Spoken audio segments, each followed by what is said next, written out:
What's up, everyone? Barnred1 here, and we've got some interesting news today.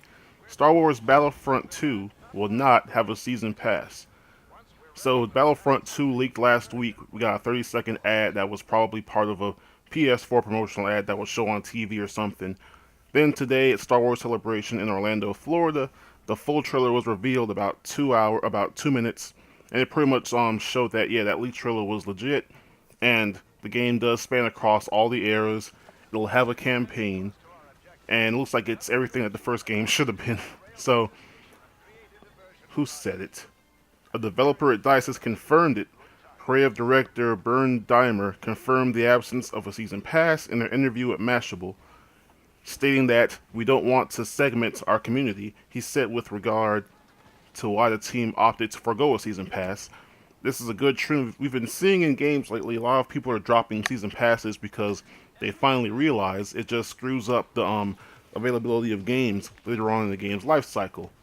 For example, the Battlefield games, they give those DLCs away for free more or less towards the end because no one is going to have access, and people that just buy the game are only going to have the base game, and they realize, oh, well, the people that bought DLC are kind of only going to be able to play it for the medium part of the game's life cycle when it's still mostly active.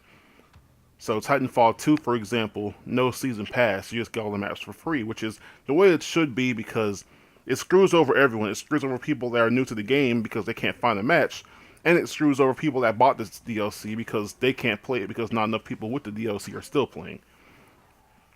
So in regard to how content for Battlefield 2 will ultimately be delivered, EA said, while we're not ready to confirm any live service plans just yet, what we can say is that we heard the feedback from our Battlefront community loud and clear.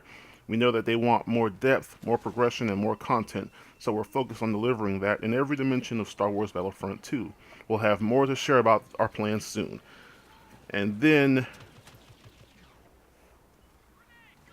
split screen will return, but it'll once again only be for the console versions. I don't know why they won't put that on PC. I mean, us PC gamers have friends that come over, but yeah. So split screen will return only on console though. The game releases November 17th on PS4, Xbox One, and PC. It'll have a campaign that is set during the 30-year period between the end of Return of the Jedi and the start of Force Awakens. So that's cool.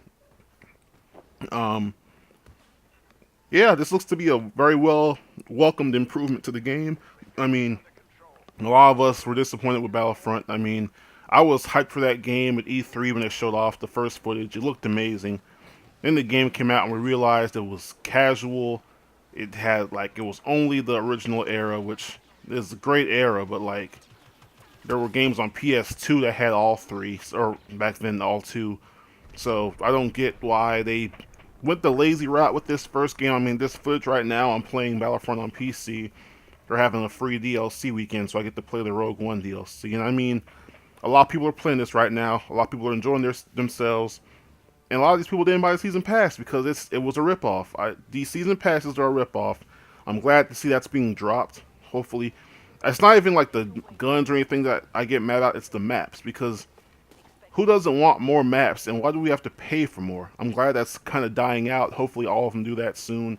Um, Titanfall 2 wasn't the first to do it, but they were like one of the most known to do it because the first one had DLC packs. That was stupid. Second one, none. Uncharted 4 multiplayer, all the maps were free. Hopefully, Battlefront 2, they do the same thing. I don't think we'll pay for maps, but they probably will make you pay for guns and heroes and stuff like that. But, yeah, I am looking forward to this game a lot more now. I hope that this one actually delivers because I do want a campaign. That's why I didn't buy Battlefront day one or even like year one. I bought that game like 4 or 5 months ago. Well, I bought it late last year for $9 on PSN, or my bad, $7.99 on PSN. Then I got the Origin version for $9.99. Just the base game both times because I don't care about the DLC for this dead game. And yeah, this game is more or less dead on PC. I only found this match because the DLC is free for the weekend. If I were to play this on like a normal any other week, any other day, I would be lucky to find a full game. So overall, step in the right direction. We can only hope that the PC community stays around longer this time for the sequel. Um, and I hope it runs good on all the platforms because the Frostbite engine is amazing. I mean, this trailer was like in-game engine, and oh man, those visuals were impressive to say the least. Not a huge, not as impressive as the first one was when we first saw it. In fact, in some ways, it actually didn't look as good. But then again, what we saw in the first game was only the original era. This was showing stuff from Force Awakens, so we'll have to see more. Hopefully, E3 they show a gameplay reveal, and it looks awesome. I hope it's awesome. I probably won't pre-order this game, but I could see myself getting it around day one if it's really free DLC and there's a little bit more of a skill curve. Because another thing that got me uninterested in this game was how easy it was. Like on console, that's not a problem because everybody's using a controller. But when you take a game that's very easy and put it on PC with mouse and keyboard, it turns into a hard game because people can abuse how easy it is to aim with their very high DPI settings and stuff like that. So on PC, this if you find the right lobby on PC, you'll get wrecked because these guys just have really good mouses, and it makes it unfair.